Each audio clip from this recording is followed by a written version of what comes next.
एक तरफ गरीब मगर हसीनौज मील मैकेनिक जो गांव की सड़क पर टायर ठीक करके अपने ख्वाब समेट रहा है, और दूसरी तरफ एक रईसजादी जिसकी जिंदगी दौलत के संगमरमर महलों में कैद है। मगर तकदीर ने ऐसा खेल रचाया कि एक पंक्चर बना मोहब्बत का दरवाजा और दिलों की धड़कनें एक हो गईं।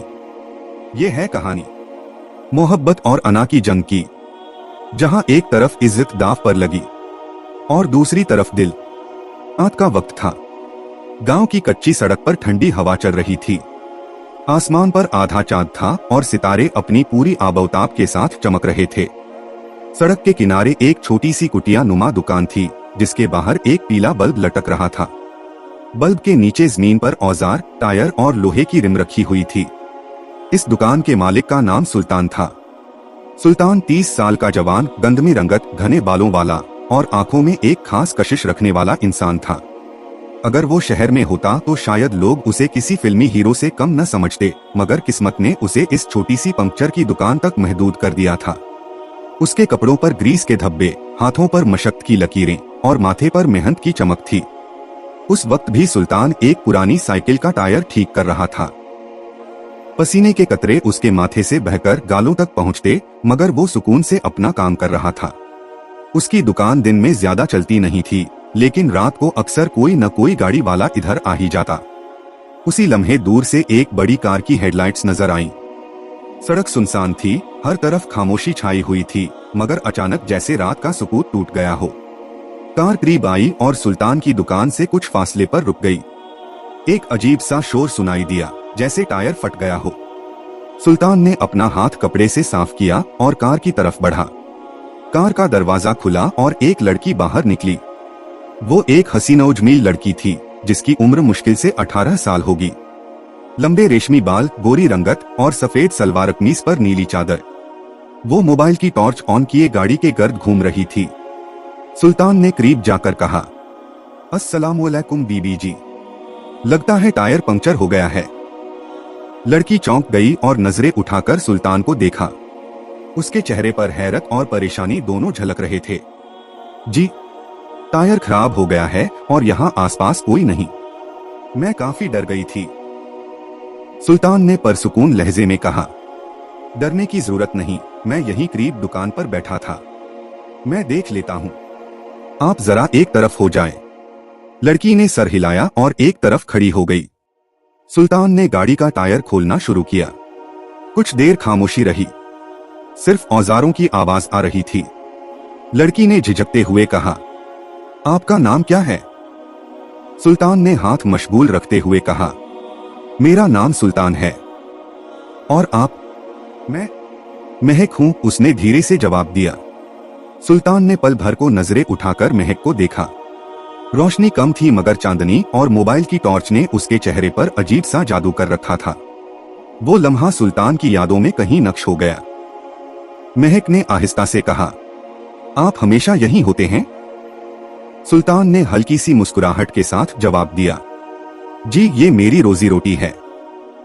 दिन रात यहीं रहता हूँ। सड़क मेरी किस्मत भी है और मेरा घर भी। महक ने तज्जुब से कहा, क्या आप थकते नहीं? इतनी मेहनत, ये सब आसान नहीं लगता। सुल्तान ने आह भरी, बीबी जी, थकन तो होती है, मगर भूख और गरीबी थकने नहीं देती। इंसान के पास जब 2 वक्त की रोटी की फिक्र हो तो वो आराम के बारे में नहीं सोचता। महक की आंखों में एक नरम सी चमक आ गई। वो पहली बार किसी आम आदमी की जुबान से इतनी सच्ची और कड़वी हकीकत सुन रही थी। शहर में उसके आसपास लोग बड़ी बड़ी बातें करते थे, मगर सुल्तान के अल्फाज दिल के अंदर उतर गए। सुल्तान टायर लगाकर उठा तो महक ने कहा, आपके हाथों में बहुत हुनर है। अगर आप शहर जाते तो शायद बड़ी वर्कशॉप चला रहे होते। सुल्तान ने हल्की सी हंसी के साथ जवाब दिया, शहर में जाने के लिए पैसा चाहिए बीबी जी, और पैसा हमेशा नसीब वालों को मिलता है। हमारा नसीब बस यहीं तक है। महक कुछ लम्हे खामोश रही, फिर उसने पर्स से चंद नोट निकाले और सुल्तान की तरफ बढ़ाए। ये रख लीजिए, आपने मेरी मदद की है। सुल्तान के चेहरे पर संजीदगी आ गई। उसने हाथ पीछे खींच लिया, बीबी जी, मदद का सिला पैसा नहीं होता। अगर आप दिल से शुक्रिया कह दें तो मेरे लिए यही काफी है। महक हैरान रह गई। उसने जिंदगी में पहली बार किसी को पैसा देने पर इनकार करते देखा था। उसकी आंखों में हल्की सी नमी आ गई। आप अजीब हैं सुल्तान, दुनिया में सब कुछ पैसे के गर्द घूमता है और आप कहते हैं कि मदद का सिला पैसा नहीं होता। सुल्तान ने नजरें झुका लीं और बोला, बीबी जी, इज्जत और खुददारी के बगैर पैसा बोझ बन जाता है। मैं गरीब हूं लेकिन अपने गुरूर का सौदा नहीं कर सकता। ये सुनकर महक की आंखों से आंसू निकल आए। वो फौरन चेहरा दूसरी तरफ मोड़ गई ताकि सुल्तान को दिखाई न दे, मगर सुल्तान की आंखों ने सब देख लिया था। महक ने कांपती आवाज में कहा, शुक्रिया सुल्तान, शायद आपको पता नहीं लेकिन आपने मेरी सोच बदल दी है। मैं आज पहली बार समझ रही हूं कि इंसान की असल पहचान उसका पैसा नहीं, उसकी खुददारी है। सुल्तान खामोश खड़ा रहा। उसके दिल में अजीब सी हलचल थी। ये पहली बार था कि किसी अमीर जादी ने उससे इतनी इज्जत से बात की थी। महक ने गाड़ी का दरवाजा खोला मगर एक पल के लिए रुक गई। उसने पलटकर सुल्तान की तरफ देखा और धीरे से कहा, पता है सुल्तान, ये हमारी पहली मुलाकात है लेकिन लगता है जैसे आपकी बातें हमेशा मेरे दिल में रहेंगी। सुल्तान ने हल्की मुस्कुराहट के साथ जवाब दिया, यादें कभी खत्म नहीं होती बीबी जी, चाहे लोग कितनी ही दूर क्यों न चले जाएं। महक गाड़ी में बैठ गई। गाड़ी आहिस्ता आहिस्ता सड़क पर आगे बढ़ गई। गर्द उड़ गई और सुल्तान वहीं खड़ा रह गया। उसके दिल में एक अनजानी कसक रह गई। चांदनी रात और खाली सड़क गवाह थी कि आज एक कहानी का पहला बाब लिखा जा चुका है। गाड़ी की गर्द सड़क पर बैठ गई थी। सुल्तान वहीं खड़ा रहा, जैसे उसकी आंखें अब भी महक की झलक को तलाश कर रही हों। लम्हा भर के लिए उसने सोचा कि ये सब ख्वाब तो नहीं था। वो हसीन लड़की, उसकी नरम आवाज, उसकी नम आंखें, और फिर उसका वो जुमला, ये हमारी पहली मुलाकात है लेकिन लगता है जैसे आपकी बातें हमेशा मेरे दिल में रहेंगी। सुल्तान के लबों पर एक हल्की सी मुस्कुराहट आ गई। वो आहिस्ता से दुकान की तरफ लौट आया। दुकान में बल्ब की मध्यम रोशनी जल रही थी। औजार अपनी जगह पर पड़े थे मगर सुल्तान के दिल में जैसे सब कुछ बदल गया था। वो देर तक खाली कुर्सी पर बैठा रहा। हवा ठंडी थी मगर दिल में एक अनजानी सी गर्मी थी। दूसरी तरफ महक गाड़ी चलाती हुई अपने गांव के हवेली नुमा घर में पहुंची। घर के बड़े दरवाजे पर पहरेदार खड़े थे। अंदर रोशनियों का सैलाब था मगर महक के दिल में अजब सा सुकूत था। कमरे में आकर वो बेड पर बैठ गई। आईने के सामने खुद को देखा। महक, आज तुम्हारे साथ क्या हुआ? तुम क्यों एक आम मैकेनिक की बातों में इतना खो गई? वो अपनी सांसें संभालने लगी। याद आया सुल्तान ने किस फिक्र से कहा था, बीबी जी, मदद का सिला पैसा नहीं होता। महक की आंखों में फिर नमी आ गई। काश शहर के लोग भी ऐसी बातें समझ पाते। हम सब ने सब कुछ पैसे से नापना शुरू कर दिया है। इज्जत, मोहब्बत, यहाँ तक कि रिश्ते भी। वो लंबे वक्त तक जागती रही, खिड़की से बाहर चांद को देखती रही और दिल ही दिल में सोचती रही कि ये कैसा इंसान था जिसने एक लम्हे में उसकी सोच बदल दी। सुल्तान अपनी दुकान बंद करने से पहले आसमान की तरफ देख रहा था। दिल कह रहा था कि शायद ये लम्हा यूं ही नहीं आया। क्या वाकई किस्मत मुझे इस लड़की से मिला गई है? मगर नहीं, वो शहर की शहजादी है और मैं एक गरीब मैकेनिक। उसने खुद को समझाया। सुल्तान, ख्वाब मत देख। ऐसे ख्वाब टूटते हैं तो जिंदगी भी टूट जाती है। मगर दिल था कि बाज नहीं आ रहा था। महक नाश्ते की मेज पर अपने वालिदैन के साथ बैठी थी। उसके वालिद बड़े जमींदार, रोज जमीनों के मामलात और शहर के कारोबार की बातें करते। उसकी वालिदा जेवरात और महफिलों की गुफ्तगू में मसरूफ रहती। महक खामोश थी। माँ ने पूछा, बेटा तुम इतनी चुप क्यों हो आज? महक ने चौंक कर कहा, कुछ नहीं अम्मी, बस नींद पूरी नहीं हुई। मगर दिल ही दिल में वो सोच रही थी, अगर मैं अम्मी को बताऊं कि कल रात मुझे एक आम पंक्चर लगाने वाले ने मुतासिर किया है तो वो हंसेंगी। अब्बू तो शायद गुस्सा कर जाएंगे।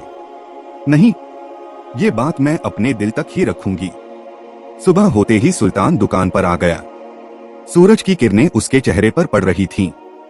वो साइकिलों के टायर दुरुस्त करता, गुजरने वालों को सलाम करता और अपना काम जारी रखता। मगर बार बार एक ही चेहरा ज़हन में आ जाता, महक, वो सोचता, कितनी नाजुक थी, कितनी मासूम, मगर उसकी आंखों में गुरूर नहीं था। आम अमीर लड़कियों की तरह नहीं थी वो। सुल्तान बार बार खुद को डांटता, ये सोचें छोड़ दे सुल्तान, ये रास्ते तेरे नहीं, मगर दिल था कि मानता ही नहीं।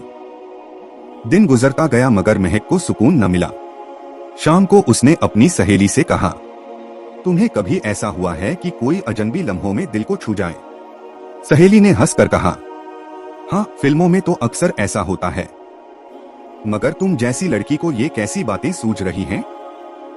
महक मुस्कुरा दी मगर दिल में जानती थी ये फिल्म नहीं, हकीकत है। 2 दिन बाद शाम के वक्त महक ने जिद की कि वो जमीनों की सैर को जाएगी। ड्राइवर गाड़ी चला रहा था। रास्ता वही था जहां पहली बार सुल्तान से मुलाकात हुई थी। गाड़ी गुजरी तो महक की नजरें बख्तियार सुल्तान की दुकान की तरफ उठ गईं। वो फिर वही था, पसीने में शरापुर, हाथों पर ग्रीस मगर चेहरे पर सुकून। महक के दिल की धड़कन तेज हो गई। उसने ड्राइवर से कहा, गाड़ी जरा रोको, टायर चेक करवाओ। ड्राइवर ने हैरत से कहा, बीबी जी, गाड़ी बिल्कुल ठीक है। महक ने सख्त लहजे में कहा, मैं कह रही हूं रोको। ड्राइवर ने गाड़ी रोकी। सुल्तान ने देखा तो चौंक गया। बीबी जी, आप? महक ने गाड़ी से उतरकर मुस्कुराते हुए कहा, जी, मैं ही। सोचा आपकी खैरियत पूछ लूं। सुल्तान के लबों पर खामोश मुस्कुराहट आ गई। हम जैसे गरीबों की खैरियत कौन पूछता है बीबी जी, लेकिन आपने याद किया, ये मेरे लिए एजाज है। महक ने आहिस्ता से कहा, गरीब होना जुर्म नहीं सुल्तान, असल गरीब तो वो हैं जिनके दिल खाली हैं। सुल्तान ने हैरत से उसकी तरफ देखा। ये सब आपने शहर में रहकर सीखा है? महक ने सर हिलाकर कहा, नहीं, ये सब आपकी बातों ने मुझे सिखाया है। सुल्तान के दिल में चाहत की एक लहर उठी मगर उसने फौरन दिल को काबू किया। बीबी जी, आपको वापस जाना चाहिए, लोग देखेंगे तो सवाल करेंगे। महक ने संजीदगी से कहा, सवालों से डरने वाले कभी हकीकत तक नहीं पहुंचते सुल्तान। सुल्तान के पास कोई जवाब न था। महक ने गाड़ी में बैठते वक्त पलटकर कहा, सुल्तान, आपको मेरी दुआओं में जगह मिल गई है। सुल्तान ने धीरे से जवाब दिया, दुआएं कभी जाया नहीं जाती बीबी जी, लेकिन ये भी याद रखें, कुछ फासले कभी खत्म नहीं होते। महक ने नजरें झुका लीं। गाड़ी आगे बढ़ गई। सुल्तान फिर वहीं खड़ा रहा। दिल कह रहा था, ये फासला तकदीर ने बनाया है, मगर शायद तकदीर ही इसे एक दिन मिटा भी दे। दोस्तों, ये था इस कहानी का पहला हिस्सा, और दूसरा हिस्सा हम कल लेकर आएंगे। तो कमेंट करके बताएं कि कैसा लगा ये हिस्सा, और हमारे चैनल को सब्सक्राइब कर लें ताकि कल इसका दूसरा हिस्सा भी आप तक पहुंच सके, ताकि आपको मालूम हो सके कि ये मुकम्मल कहानी कैसी है।